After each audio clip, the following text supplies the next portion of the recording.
Hola, nosotros somos alumnos de la Facultad de Ingeniería Mochis, Universidad Autónoma de Sinaloa. Nosotros les hablaremos sobre cómo particionar el disco duro entre sus diferentes características. Mi compañero Diego Armando Chávez Lizárraga. y su servidor, Erlindo López Chávez.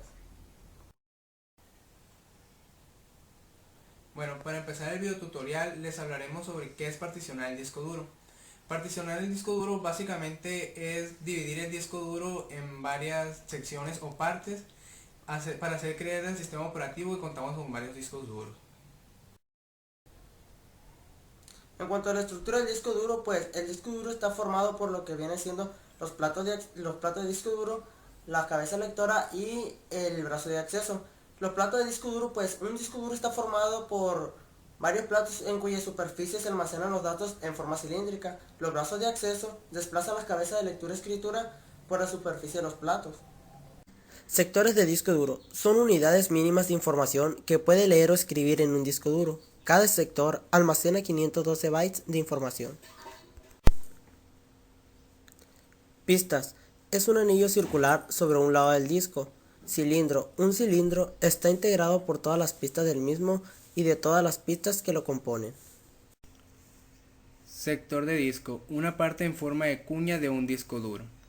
Sector de pista. Un sector de pista es el área de intersección en una pista y un sector de disco. Clúster. Es un conjunto de sectores de pista desde dos o más dependiendo del esquema de formateo que se use. Cada sistema operativo utiliza diferentes esquemas de formateo. Un clúster es el mínimo espacio usado para cualquier lectura o escritura. ¿Para qué particionar un disco duro? Hay varias razones por las cuales uno como usuario podría interesarnos particionar el disco duro. Una de ellas podría ser para poder instalar un sistema operativo adicional o más. Separar los datos de una partición del sistema operativo y los programas, y en otra poder tener tus archivos personales. Con esto ya más adelante, al momento de querer formatear tu computadora, ya solo podrías cambiar el sistema operativo y los programas sin necesidad de tener que borrar todo completamente y que tus archivos personales no resulten afectados ante esto. Ya con ello podrás mantener tus archivos personales. También pues para reducir el tiempo de fragmentación solo al tamaño de la partición.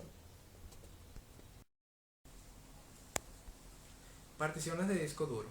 En un disco duro puede haber hasta 4 particiones principales o 3 particiones principales y una partición extendida. En la partición extendida podemos crear tantas particiones como nosotros lo deseemos o necesitamos. Estas particiones creadas en la partición extendida son llamadas particiones lógicas. Para instalar un sistema operativo es necesario tener una partición principal, mientras que para guardar archivos solamente se necesita tener una partición lógica. Cuando queramos instalar un sistema operativo en un disco duro que esté particionado, primero tenemos que instalar Windows, porque si instalamos primero otro sistema operativo, Windows no borrará el que ya existía.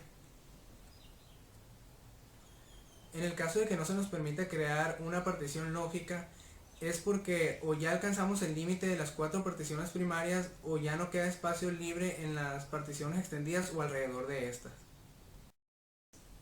Sistema de archivo de las particiones. Pues los sistemas de archivos indican el modo en que están gestionados los archivos en las particiones. Según su complejidad, tienen características como la previsión de apagones, posibilidad de recuperar datos, indexación para búsqueda rápida, reducción de fragmentación para agilizar la lectura de los datos.